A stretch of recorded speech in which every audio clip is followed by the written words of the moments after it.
The Wallaby, a much-loved classic, but will it ever go out of style? No, the answer is no. So let's run this review.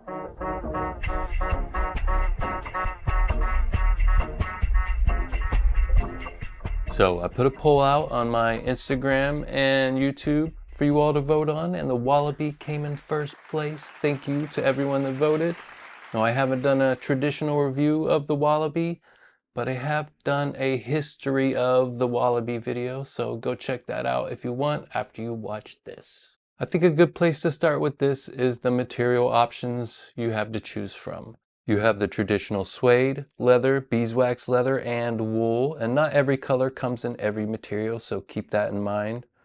I was going to go for the camel colored wool or the dark red leather, and since I've owned many Wallabies in the past, and it's winter, always keep the season in mind, so I know how dirty the lighter colors can get. Plus, I always buy the suede ones, so this time I went with leather. Next important thing we'll talk about is the sizing. Now, if you look online, you'll see go a half size down, go a half size down, and that's what I did, even though I usually buy my normal size. If you do go a half size down on the leather ones, please understand it's going to fit lengthwise, but it's going to be a tight fit on the width.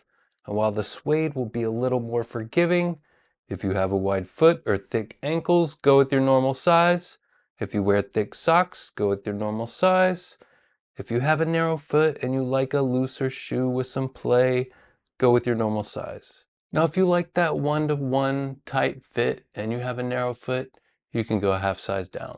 Now onto the leather of the colorway that I chose, which is a dark red leather, even though it looks kind of brown. It's a thicker, what looks to be full grain cow leather, so don't get these expecting a thinner, more supple garment leather. It will take time to break in as this is a boot leather, but it will still remain stiff, maintaining its structure. They do offer a black smooth leather version that's $20 more at $170 before tax. And from what I remember, those are a little more thin and supple of a leather, more shoe-like of a leather, and less boot-like, if that makes any sense. Now, onto the outsole. I have noticed it's changed from vintage Wallabies in terms of the softness of the crepe. And I know we're talking about natural rubber here, so there will be minor differences in the product, but that's just my opinion. This lighter crepe sole can get pretty dirty, so if that bothers you, they do offer darker crepe soles on some colorways, but most have the tan natural rubber sole.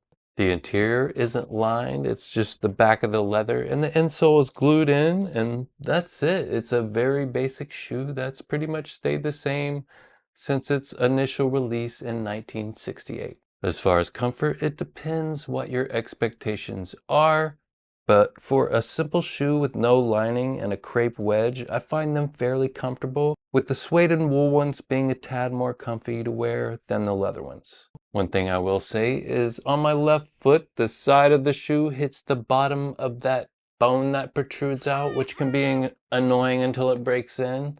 And if that's an issue for you, I'd go with the taller Wallaby boot. As far as how to style them, I think they're pretty versatile. You can dress them up or keep it casual, and I think it's a good shoe to have in your wardrobe. So that's it. The Wallaby is still dope in 2025. Like if you want, subscribe if you want. Till next time, peace.